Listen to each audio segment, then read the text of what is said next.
As Tinseltown's speculation reaches fever pitch, Martin Lewis takes a peek behind the hysteria in the cool, calm company of the chauffeur, who ferries the stars to and from their moments of either glory or gloom.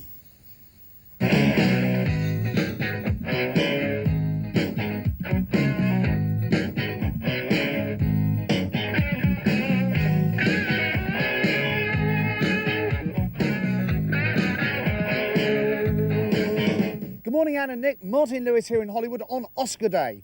Have you ever wondered what it would be like to go to the Academy Awards? Well, in a moment, I'm going to meet someone who goes to the Oscars every single year without fail. But first, these Oscar tales from Tinseltown. As the world waits to find out if Pulp Fiction will win any Oscars tonight, all eyes are on John Travolta. Some people think he should get an Oscar for his comeback. Others want to honour him for his amazing swivelling hips. Well, those fans will be glad to learn that those hips are still in action. His latest movie is called White Man's Burden, and though he doesn't dance in it, apparently he killed time between takes by teaching all the crew dozens of dance steps.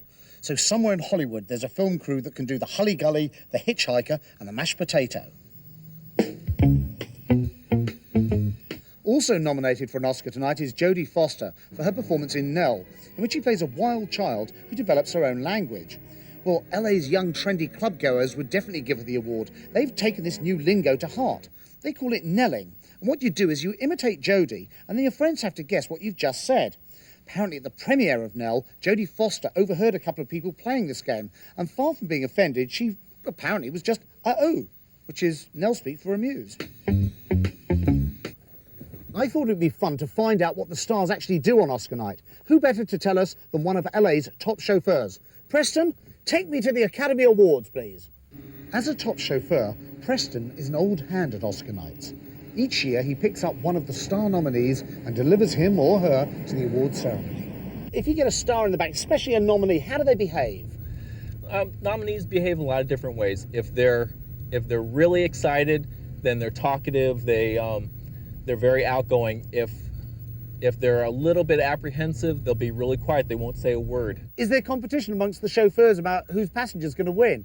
We're very much competitive to find out who everybody else is driving. I want a nominee of great stature. I want somebody who is nominated for Best Actor or Best Director or Best Actress. It's a direct reflection on myself as a chauffeur when they see who's getting out of my car. This year, the awards are being held at the Shrine Auditorium. After Preston drops off his star, he joins a veritable parking lot of fellow limo drivers to wait out the 3-hour ceremony. You come around the corner and there's thousands of limousines lined up. You have to wait in what's called the limo line. Everybody's going at the same pace, but you're still trying to jockey for position. You come around the corner, and when you make that final stretch to the red carpet, there's lights everywhere, people everywhere, flashes going off, the police are everywhere, and it's such an exciting moment, it's hard to describe. After the show, he picks up his star and awaits further instructions. What I want to know is, have you ever had a winner in the back who's celebrated with a little bit more than champagne?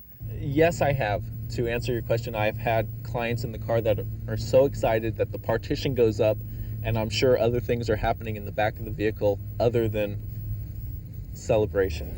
Every year, there are over a dozen star-studded bashes in town, and the Oscar winners visit several. One of the best ones is held at the famous Chasens restaurant. I think I'll pop inside and check out preparations for tonight. While I do that, Preston, could you just circle the block a couple of times? Thanks. Tell me one or two of the things on the menu. Oh, they're going to have our chili. They know that. That's a specialty of Chasens. This year, it's playing host to the casts of Pulp Fiction, Bullets Over Broadway, and Tom and Viv. Oh, you'll have Travolta. I know that. You're going to have Hoffman. You're going to have all these big stars. They're all going to be here. Now, do they get special treatment because they are big stars? You can't help but give them a little special treatment. They require it. Of course, if you can't go to the Oscars, you can always have Oscar come to you. This gold statue, loosely inspired by another gold statue, is very popular with people's home parties this year. It's being sold for charity. I can think of somebody who'd really appreciate this.